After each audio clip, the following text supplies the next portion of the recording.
लग्न ठरलं thanks to Marathi matrimony. लग्न म्हणजे मराठी मॅट्रिमनी. विश्वासाची 26 वर्ष. लाखो सुखी दाम्पत्य. डाउनलोड करा मराठी मॅट्रिमनी. PMRD हद्दीतील अनधिकृत फ्लेक्स असतील किंवा होर्डिंग्स असतील यावर आता PMRDची कडी नजर राहणार आहे. पावसाळ्यात होणारे अपघात त्याच पार्श्वभूमीवर अनेक निर्णय जे आहेत आता PMRDकडून घेण्यात आलेले आपल्याला पाहायला मिळेल. याच संदर्भात आपल्यासोबत बोलण्यासाठी PMRDचे आयुक्त आहेत. सर काय सांगाल, आत्ताच नुकती एक बैठक पार पडली, त्यामध्ये अनेक निर्णय जे आहेत ते झाले असतील किंवा अनेक सूचना आलेल्या आहेत. काय पद्धतीची ही मीटिंग यामध्ये झालेली, यामध्ये काय चर्चा झालेली? नाही, प्रथम तर आपल्याकडे PMRD क्षेत्रामध्ये जे काही होर्डिंग्ज लावले जातात पर्टिक्युलरली त्यांना PMRDकडनं मान्यता घेणं हे आवश्यक असतं. जर असे कोणते अनऑथराइज्ड होर्डिंग्स असतील तर जर त्यांच्या स्ट्रक्चर स्टॅबिलिटीचा प्रॉब्लेम असेल किंवा माननीय उच्च न्यायालयाच्या आदेशाविपरीत असे काही होर्डिंग्ज असतील तर त्याच्याने उद्या भविष्यामध्ये काही ॲक्सिडेंट्स वगैरे होऊन जीवित किंवा मालमत्ता हानी होण्याची देखील शक्यता असते. त्याच्यामुळे सर्व जे आज होर्डिंग्जधारक आहेत त्यांची आज आम्ही बैठक आयोजित केली होती आणि त्यांना याची आम्ही गांभीर्याने हे सांगून निदर्शनास आणलं की ही परमिशन जी आहे काही याच्यात आपल्याकडे पेंडिंग आहे किंवा काही सबमिट केलेलं नाही, तर त्यांनी ते होर्डिंगच्या परमिशन ज्या आहेत त्या घेऊन घ्यावा आणि ते अधिक सुलभतेने करावं. याच्यासाठी म्हणून आपण एक ऑनलाईन प्रणाली देखील डेव्हलप केलेली आहे, ज्याच्यामध्ये त्यांना पारदर्शकतेने ते तिच्यामध्ये अप्लाय करू शकतील आणि विनाविलंब आपल्याला प्रोसेस करून ते होर्डिंगचे लायसन्स देखील देता येतील.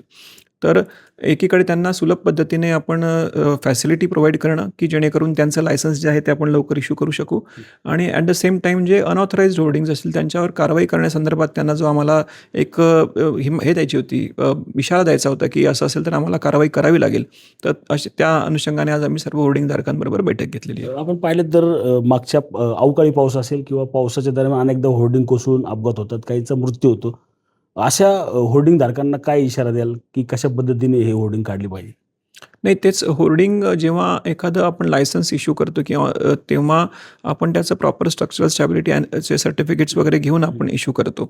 त्यामुळे ही सगळी प्रोसेस जी आहे एकदा आपण ऑथॉरिटी जेव्हा अप्रुव्हल देत असते तेव्हा या सगळ्या गोष्टी तपासल्या जातात. त्यामुळे ॲक्सिडेंट होण्याचं प्रमाण कमी असतं किंवा नसतं.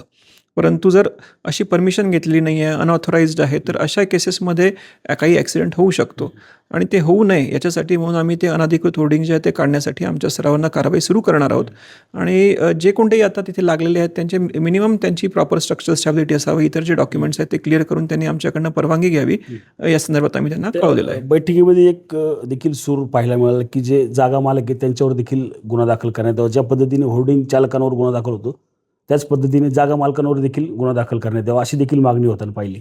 नाही, ही एक त्यांची मागणी आलेली आहे, याची एकदा कायदेशीर बाबत तपासणी करून आम्ही त्याच्यावर पुढील कारवाई करू. कॅमेरामॅन विशाल शिंदेसह मी रणजित जाधव, TV9 मराठी, पिंपरी चिंचवड. लग्न ठरलं थँक्स टू मराठी मॅट्रिमनी. लग्न म्हणजे मराठी मॅट्रिमनी. विश्वासाची 26 वर्ष. लाखो सुखी दाम्पत्य. डाउनलोड करा मराठी मॅट्रिमनी.